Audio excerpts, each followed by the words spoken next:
ከአክራሪ እስልምና ወደ ክርስትና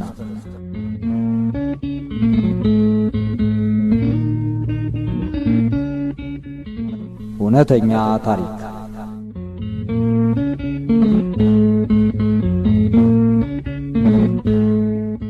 ከነሐድ መሐሙድ ሞተዋል።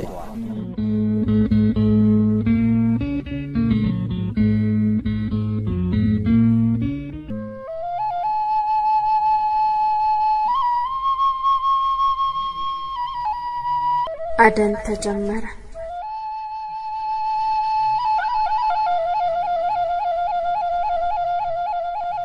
ጌታ ሆይ ለፈተና አጋልጠህ ተሰጠን፣ ብቻችንን እንድንሆንም አትተወን። ከመከራው ጋር መውጫውን አብረህ ታዘጋጅልናለህ እንጂ።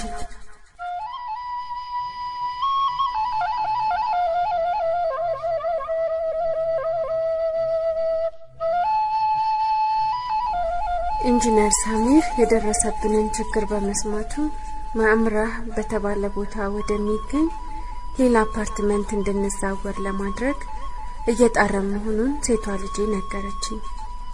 በአሁኑ ጊዜ የመዝናኛ ወቅቱ ስላለፈ በአካባቢው ማንም አይኖርም። ስለዚህም ማንም ስለማያውቀኝ በሰላም እኖራለሁ ብዬ አሰብኩ። ሳሚር መጣና ወደ ቦታው ወሰደኝ። እዚያም እንደተለመደው እኔን ትተውኝ እነርሱ ወደ ካይሮ ተመለሱ። እግዚአብሔር ብቻ አብሮኝ ነበረ። ከ3 ቀናት በኋላ የእግዚአብሔር ድምጽ ቀሰቀሰኝ። የሳሚርን አፓርትመንት በአስቸኳይ ለቅቄ መውጣት እንዳለብኝም ነገረኝ።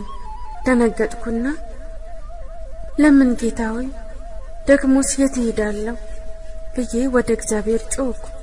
ከጥቂት ደቂቃዎች በኋላ ሴቷ ልጄ ደወለችልኝና ሳሚርን የመንግስት ደህንነቶች ስለያዙት ቤቱን በአስቸኳይ ለቅቄ ስትል ነገረችኝ።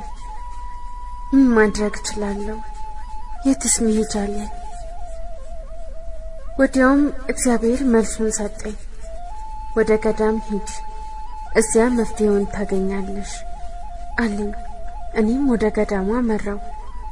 እዚያ ያገኙኝ አባት እኔን በህይወት በማየታቸው ተደሰቱ። እግዚአብሔር ወደዚህ እንዲያመጣሽ እየለመንኩት ነበር አሉኝ። ቀጠል አድርገው አንድ ወንድማችን የደረሰብሽን ስለሰማ የቤቱን ቁልፍ ሰጠን።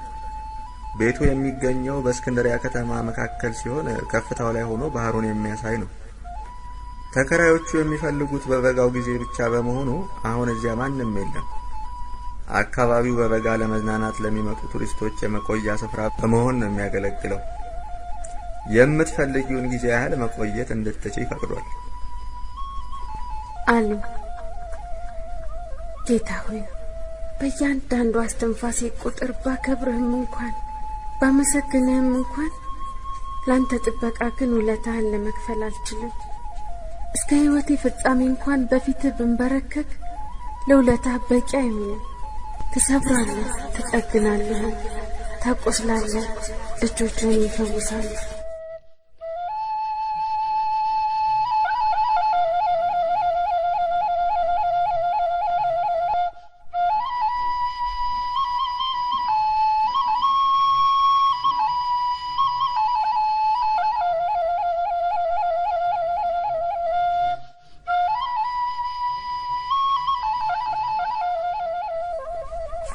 እኛ አባት ለ2 ቀናት ያህል በካሊብ ከሚገኙት ቤተሰቦቻቸው ጋር እንዳሳልፍ ጋበዙኝና ሄድኩ። የልጆቼን ሁኔታ ለማወቅ በየጊዜው ደውልላቸው ነበር። አንድ ቀን ትንሿ ልጄ በጎረቤታችን ስልክ አትደውይልም? እዚያ ሆነን አንቺን ለማናገር እናፍራለን አለችኝ። እናም በታናሽ እህቴ ስልክ እንድደውልላቸው አሳሰበችኝ። የልጄ ሐሳብ አላስደሰተኝም። ለምን እንደዚያ ማድረግ ፈለጉ? ጎረቤታችን ጥሩ ሰው ናት። ልጆቿም እንደርሷው ጥሩዎች ናቸው። ለልጆቼ በደወልኩ ቁጥር እነሱን ለማገናኘት አቅማምታ አታውቅም። ልጄን የሆነ ተንኮል ልትሰሩ ነው አይደል ስል ጠየቅኳት። እርሷም ምንም ክፋት የሌለበት እንደሆነና ከመጠን በላይ ተጠራጣሪ በመሆኔ ያለመደሰቷን ነገረችኝ። ስለዚህም በእህቴ ቤት ስልክ ልደውልላቸው ቀጠሮ ያዝኩ። የደወልኩት ከካህኑ ቤት ነበር። ወንዱ ልጄ የኔን ደህንነት አጥብቆ ለማወቅ የፈለገ ይመስል ሰላምታውን አስረዘመው። እህቴ ልትረዳኝ ብትፈልግም ከመጠን ያለፈ ለዘብተኝነት አየሁባት። የስልኩ ውይይት ከ15 እስከ 20 ደቂቃ ባለው ጊዜ ውስጥ አበቃ። ወዲያው የእግዚአብሔር ድምፅ ይህ ወጥመድ ነው ሲለኝ ተሰማኝ። አንቺን አጭበርብረው ያለሽበትን ቦታ ስልክ ለማወቅ የሰሩት ተንኮል ነው አለኝ። ከግማሽ ሰዓት በኋላ አንድ የሆነ ሰው ደወለና ከውጭ ሀገር ለዚህ ስልክ ባለቤት በፖስታ ዕቃ ስለተላከለት የባለቤቱን ስምና አድራሻ ለማወቅ ፈልጌ ነው አለና ጠየቀ። ደዋዩ የተላከው ፖስታ ስምና አድራሻ ሳይሆን የቤቱ ስልክ ብቻ እንደተጻፈበት ገለጠ። ወዲያውኑ ትንሿ ልጅ በእህቴ ስልክ እንድደውልላቸው ለምን እንደፈለገች ገባኝ። የእህቴ ባል ከቤተ መንግስቱ ጋር ግንኙነት ያለው ሰው በመሆኑ የካህኑን አድራሻ በስልኩ አማካኝነት በቀላሉ ማግኘት ይችላል። ጌታ ሆይ እንዴት ያሉ ክፉዎች ናቸው! የሚፈልጉትን መረጃ በተለመደው መንገድ ለማግኘት ሰዓታት አይፈጅባቸው። እናም ከዚህ ቦታ በአስቸኳይ ለቅቄ መውጣት እንዳለብኝ ገባኝ። ቶሎ ብዬ ከዚያ አካባቢ ወጣሁ። ልቤ በሐዘን ተመቷል። እህቴ፣ ወንዱ ልጄ እና ትንሿ ሴት ልጄ ከደህንነት ጋር ተባብረው ወጥመድ አጠመዱልኝ ማለት ነው። ወንዱ ልጄ እኮ እድሜን በሙሉ የምወደው ልጄ ነበር። የምወዳት ትንሿ ልጄና እህቴ ይህን ሳስበው ራሴን ልስት ምንም አልቀረኝም። የተፈጸመውን ሁሉ ማመን አልቻልኩ። ነገር ግን ወንድሙን አባቱን ልጁን አሳልፎ ይሰጣል። ልጆቹም በወላጆቻቸው ላይ ይነሳሉ፣ ይገድሏቸውማል። በሁሉም ስለ ስሜ ተጠላችሁ ትሆናላችሁ፣ እስከ መጨረሻው የሚጸና እሱ ይድናል የሚለውን አስታወስኩ።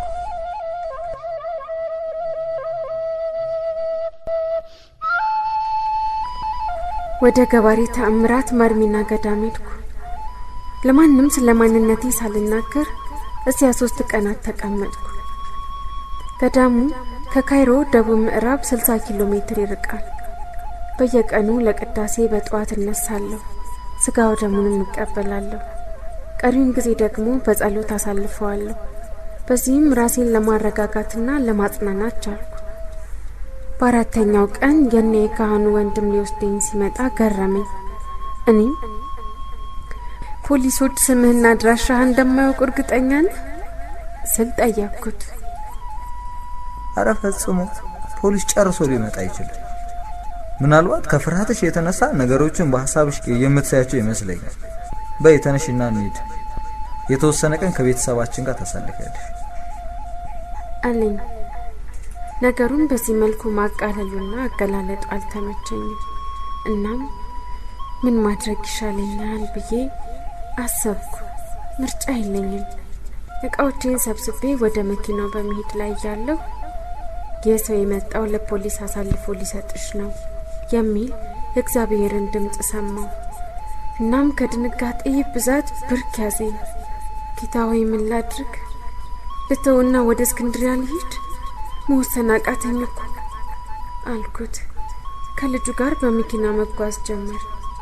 በመንገድ ላይ ያለን በልቤ በእጃቸው መውደቅን አልሻም። ርህራሄ የሌላቸው አራዊት ናቸው። ለነሱ አሳልፈህ ትሰጠኛለህ እያልኩ ጸልይ ነበር።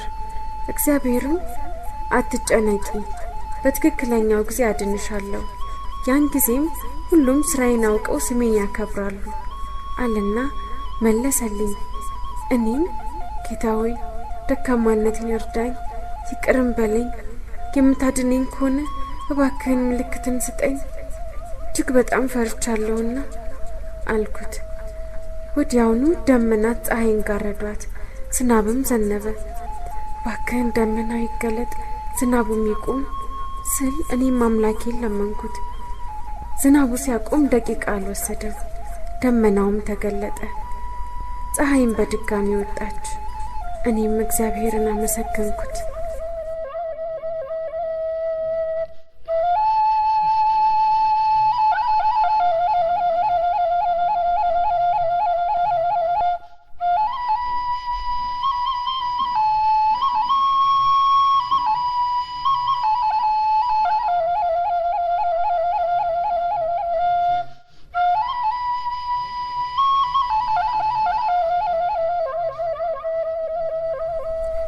ልጁ መኪናውን የሚነዳው ቀስ ብሎ ነው። በካይሮ እስክንድሪያ የበረሃ ጎዳና ላይ ከ40 እስከ 50 ኪሎ ሜትር በማይል ነበር የሚያበራው። በየደቂቃው ደግሞ በስፖኪዮ ወደ ኋላ ያየኛል። የሚያደርገውን ነገር የማልከታተለው መሰልኩ። ከዚያም ቀስ ብለህ ለምን ትነዳለህ ስል ጠየቅኩት። መኪናው የቴክኒክ ችግር ስላለበት በፍጥነት በነዳው እዚህ በረሃ ውስጥ ተበላሽቶ ይቀራል ብዬ ነው አለኝ። በዚያ ሰዓት ከአባ ብሶይ ገዳም ስትደርሱ አስቆሚውና ስራዬን ታያለሽ የሚል የእግዚአብሔርን ድምጽ ሰማሁ። እንደተባልኩት ከአባ ብሶይ ገዳም እርሻ ጋር ስንደርስ አቁምልኝ አልኩት። መጀመሪያ እምቢ ሊለኝ ሞከረ። ነገር ግን ደጋግሜ ስጨቀጭቀው ለጥቂት ደቂቃዎች ሊያቆምልኝ ተስማማ። እዚያ ስደርስ ያጋጠመኝ ነገር የሚገርም ነው። መነኮሳቱ ሁሉ በካህኑ ቤት የደረሰውን ችግር ያውቃሉ። የት ነበርሽ? ፖሊስ በኩለ ሌሊት መጥቶ የካህኑን ቤት እንደበረበረና ያገኘውን ሁሉ እንዳሰረ ታውቂያለሽ? ሲሉ ጠየቁኝ። አስቀድሜ የገመትኩት ነገር ቢሆንም አስደንጋጭ መርዶ ነበር። የካህኑን ወንድም በጥላቻ አይናየሁት። እርሱ ይቅር በይ፣ ሽማግሌውን ካህን በጭካኔ ሲመቷቸው ስላየው ተፈተሙ አለኝ። እኔም ይቅር ብያለሁ፣ እግዚአብሔር ይቅር ይበል አልኩት። አሁን ግን መሄድ ያለበት ብቻውን ነው። ፈጽሞ ብቻዬን አልሄድም፣ እባክሽ አብረሽኝ ነይ ሲለመኝ አይምሮ ቢስ መሰልኩ እንዴ? ራሴን በራሴ አሳልፌ እንድሰጥ ትፈልጋለህ? አንዱ ያንተ ወንድም ምስክርነቴን በቴፕ እንድቀዳው ስሜንና አብሮኝ የነበሩትን አብሬ እንድቀዳ አደረገኝ። የመረጃ በገዳሙ ቤተ መጻሕፍት ውስጥ በሚስጥር እንደሚጠበቅ ቃል ገባልኝ። በቀጣዮቹ ቀናት ግን በመላው ግብጽ ተሰራጨ። ያሳንስ አንተ ደግሞ በፈቃድ እጄን ለፖሊስ እንድሰጥ ልታግባባኝ ትሞክራለህ አልኩት። እንዴት የተምታታ ነገር ነው! እያንዳንዷን የክፋት ጽዋ በመጎንጨት ላይ ነኝ። በኃይለኛ ጥፊ የተመታው ያህል ያመመኝ። አንድ ሰው በሌላ ሰው ሲከዳ ምን ሊሰማው እንደሚችል ተረዳሁት። ጌታ ሆይ በማንም ላይ እየፈረድኩ አይደለምና እባክህን ይቅር በለኝ። ከአንተ ዘንድ ረድኤትን ካላገኘን በቀር እኛ ደካሞች ነንና ያለ አንተ ረድኤት ማንንም ልንቋቋም አንችልም። ከደቀ መዛሙርትህ አንዱ በከዳህ ጊዜ የተሰማህን አሁን እኔም ቀመስኩት። ከመከራህ ጥቂቷን እንድቀምሳት አድርገኸኛልና የተመሰገንኩ። አሁን ምን ባደርግ ጥሩ ነው?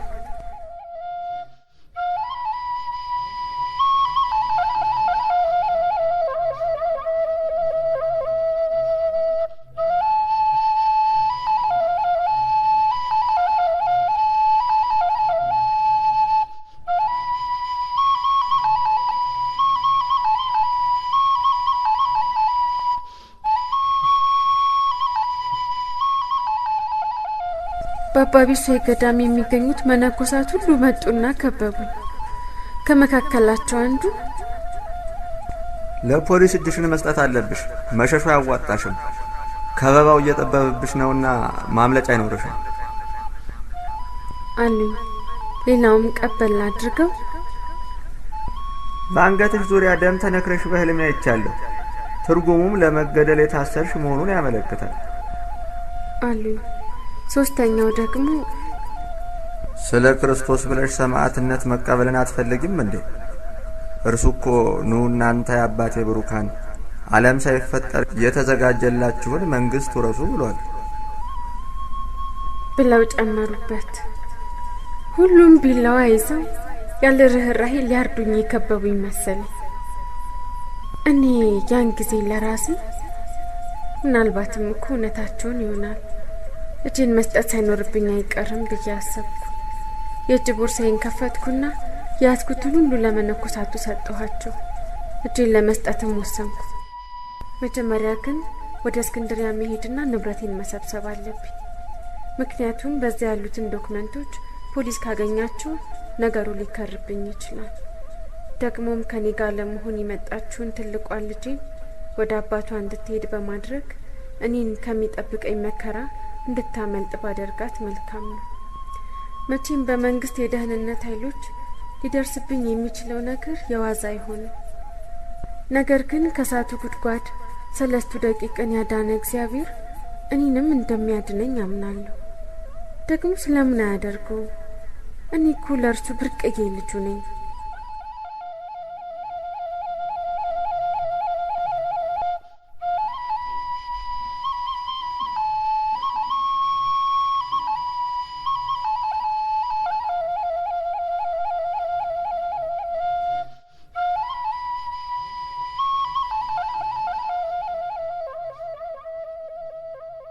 የካህን ወንድም ትቶኝ ለብቻው ሄደ።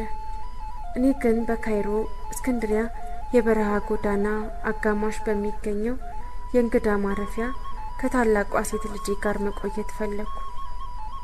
መቼም አንዱን የከባድ መኪና ሹፌር ብንለምነው ሳይወስደን አይቀርም። ወደ እስክንድሪያ ለመሄድ ለ1 ሰዓት ያህል ታክሲ ጠበቅን። ከዚያም የግሬይ ሃውንድ አውቶቡስ ቆመልንና ወደ እስክንድሪያ ወሰደን።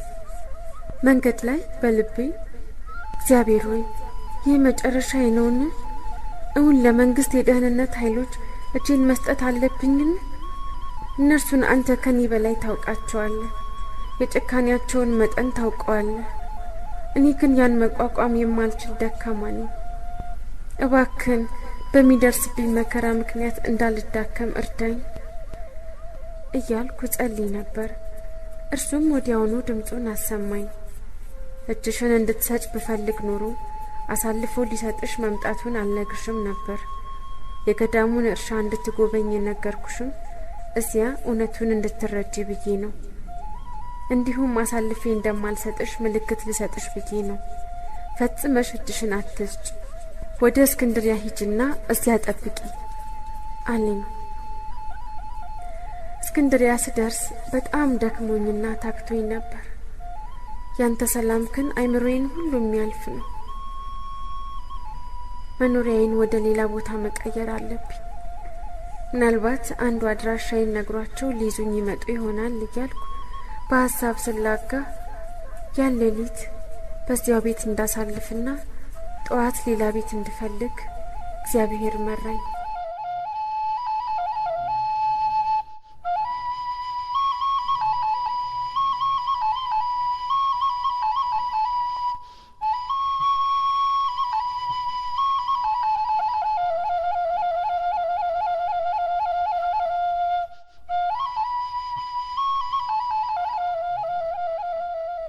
በነጋታው አንዲት የተሟላች ክፍል ወዳለቻቸው ክርስቲያን ቤተሰቦች እግዚአብሔር መራኝ።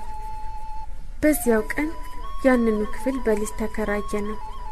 በዚያ ቦታ ረዘም ላለ ጊዜ መቆየት እንድችል ለአከራዮቼ ስለ ማንነት ያልነገርኳቸው ካይሮ ደውዬ ጓደኞቼን ጠራዋቸው። አንደኛው ድምጼን ሲሰማ ማመን አልቻለም። እውነት አንቺ ናህድ ነሽ? ፈጽሞ ማመን እኮ አቃተኝ። የመንግስት የደህንነት ኃይሎች አግኝተውሽ እንደገደሉሽ ሰምተን ነበር።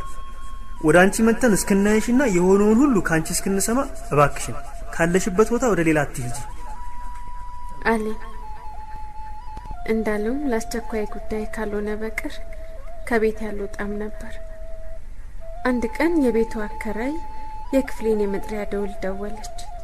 ወደ ውስጥ እንድትዘልቅ ስጋብዛት በኢየሱስ ክርስቶስ አምና ክርስቲያን ስለሆነች ሙስሊም ሴት ሰምተሻል? ስሟ ናህድ ይባላል። አለችኝ። እኔም በፍርሃት ተውጬ ስለሷ መስማቴን ነገርኳት። እርሷም በደስታ ተውጣ ክርስቶስን እንዴት በራእይ እንዳየችውና እንዴት እርሱ እንዳነጋገራት የሰጠችውን የምስክርነት ካሴት ገዝተናል አለችኝ። ታዲያ መንሻት ስል ጠየቅኳት። አዎ ያለ ጥርጥር ያንን የመሰለ ስልጣን የትምህርት ደረጃ ያላት ያንን ከመሰለ ታላቅ ቤተሰብ የተወለደች ሴት እንዴት በውሸት ታሪክ ራሷን ለመከራ አሳልፋ ትሰጣለች ብለሽ ነው? ያየችው ነገር እውነት ካልሆነ በቀር አለችኝ። አምላክ ሆይ ክብር ምስጋና ይግባ። ይህን መስማት ብቻ ለኔ በቂ ነው። የኔን ጽድቅ ሳይሆን መጠን የሌለውን ክብርህን በኔ ለመግለጥ ወደህ ስለመረጥከኝ አመሰግንሃለሁ።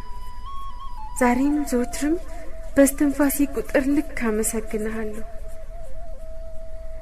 አብረን ወደ እሷ ቤት ገባንና የምስክርነቱን ቴፕ አዳመጥ ነው።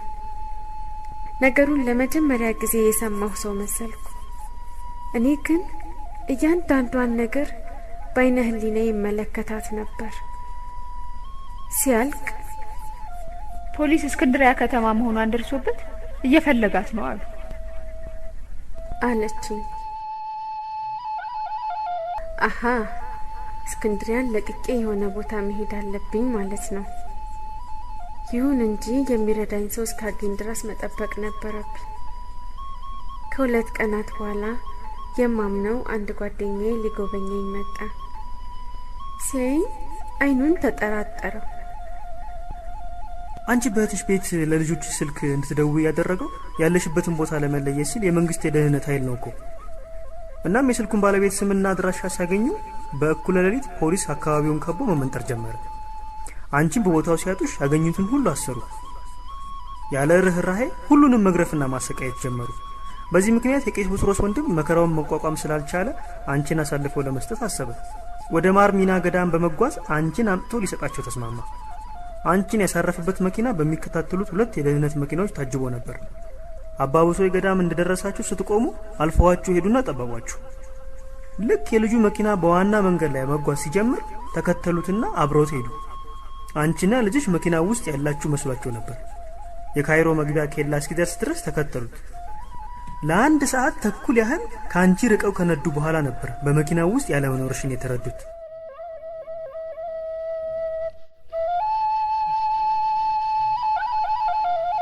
የመንግስት ደህንነቶች መንገዱ ሁሉ ዘግተው ወደ ካይሮ የሚገቡ መኪኖችን ሁሉ መፈተሽ ጀመሩ።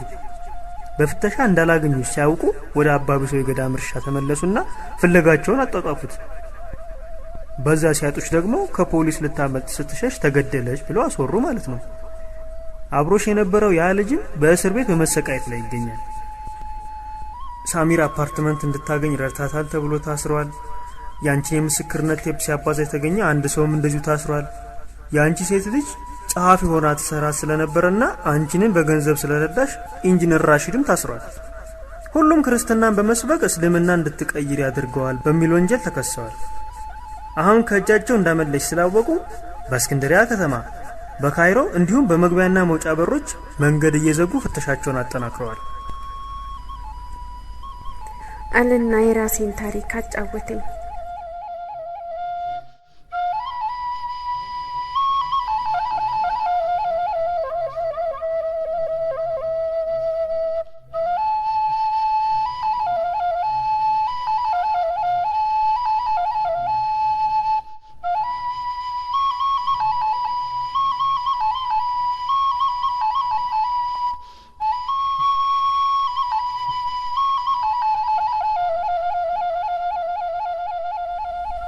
እስክንድሪያን ለቅቄ ካይሮ ለመግባት ወሰንኩ።